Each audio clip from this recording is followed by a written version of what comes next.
Hola, mi nombre es Jorge Baradit, soy escritor y estoy en Metrópolibros. Bueno, Jorge, aquí estamos con los secretos, po. Las Sí. confesables y lo inconfesable, los decentes y los indecentes. Esos son los mejores. Los mejores, claro. Sí, siempre. Ah, Sí, qué tan ¿cierto? perverso sea uno también. Es bonita Sí. la perversión, a mí me gusta. Abre camino, Sí. como decíamos, si es raro es bueno. Es raro, que no bueno, me escuche claro. mi mamá. Fantástico. ¿Y cómo entrar a la literatura? Mira, A propósito de los ratoncitos y de todo eso. bueno, en mi casa, a ver, mi familia es una familia de gente trabajadora. Mi abuela era campesina, mi abuelo era minero del salitre, mi otro abuelo era, mi abuela era inmigrante italiana, mi otro abuelo era empleado de banco, gente muy humilde en términos intelectuales también. Entonces en mi casa había una Biblia, un almanaque del año 78 y había un libro, fíjate, de Luis Ribano, El ruso de los cuchillos. El ruso de que los no tengo cuchillos. idea Clásico, por qué cresta clásico. estaba ahí, pero estaba Ya. ahí. Y yo me lo leí y lo leí 20 veces, entonces se me empezaban a mezclar las cosas, porque Ya. leía este ruso de los cuchillos, este policial chileno, y de repente se me aparecía Moisés y se me aparecían las imágenes del apocalipsis y entre medio estaba en calle Mata, corriendo Ya. unos pacos detrás de Jehová y sus apóstoles y con chistes del almanaque.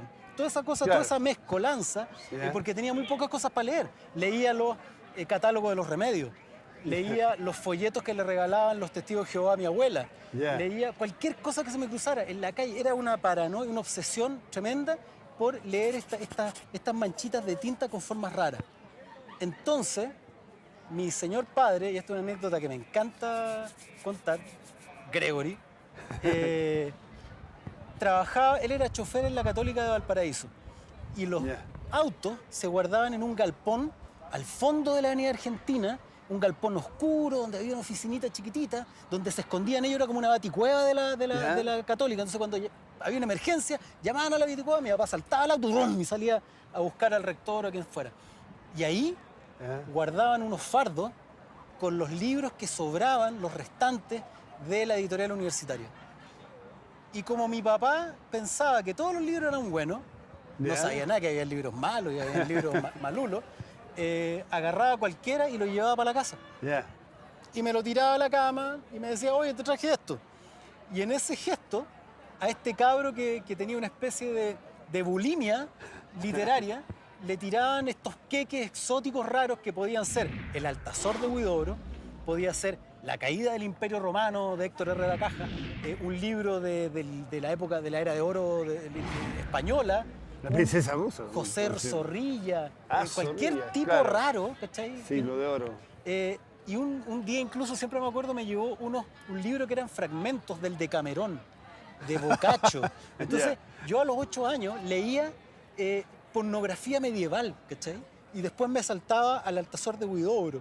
Y después leía historia. Y eso me produjo una especie de debacle intelectual, mental, un virus interno que me dejó, yo creo, incapacitado para estudiar literatura. Pero mi cabeza hervía, ¿no? Y eso entre los 8, 10, hasta como los 12 años más o menos. ¿Sabes qué me pasó? Que si yo veía un vaquero ¿Ya? en la tele, veía un vaquero. Si en un Claro, cómic lo veías tú. veía al Príncipe Valiente, veía al Príncipe Valiente. No era tuyo. No, pues, pero No cuando era de ahí, leía, Claro. leí El Altazor de Huidobro, mezclar diente con planeta me explotaba la Ya. cabeza. Entonces esa La promiscuidad capacidad- intelectual, claro, digamos. ese es el punto. Eso. Sí, Eso excita. Claro, Ahí porque, pasa lo mismo. porque sí. ese es un punto. Alguna vez me dijeron, tus lecturas eran heterogéneas. No, mis lecturas eran promiscuas, absolutamente. Claro. Era una orgía. Los libros arriba de mi cama tenían unas bacanales espantosas y mezclaban los temas, los géneros de una manera atroce. Entonces, me pasaba eso. La literatura era muchísimo más estimulante para mi cabeza y para lo que mi cabeza podía producir que cualquier película que estaba dada. Una película era algo que alguien hizo, que estaba terminado y cerrado. Un libro estaba completamente abierto y eso era maravilloso. No tuve a alguien que me dijera, esto es bueno, Claro. esto es malo, esto es alta cultura, esto es baja cultura y despreciable. Para mí, todo tenía el mismo valor, todo era muy estimulante y cuando llegaba el momento, como no le tenía ni un respeto, no tenía ningún problema en cortar, y lo hice, cortar páginas del Altazor ¿Ya? y armarme un librito fantasma. Es decir, cortaba una página del Altazor, una página de cualquier otro libro, los cruzaba y leía. Me fascina la confusión. Y hablemos del coito para ser gruesos, digamos, Sí. la imagen y la palabra, o la imagen y el texto. ¿En qué momento se aparean? Cuando descubrí las novelas gráficas y los cómics que cumplían con esas condiciones que yo necesitaba de la literatura, que es Ya. esa cuestión de la sugerencia, no de la obviedad. Ya. Cuando la unión entre texto e imagen producían una tercera cosa. No el texto obvio frente a la imagen obvia. No el Y eso- pegoteado, digamos. no, para nada. Y eso pasa con autores que son muy cercanos a las artes visuales, como Dave McKean, ilustradores como Dave McKean.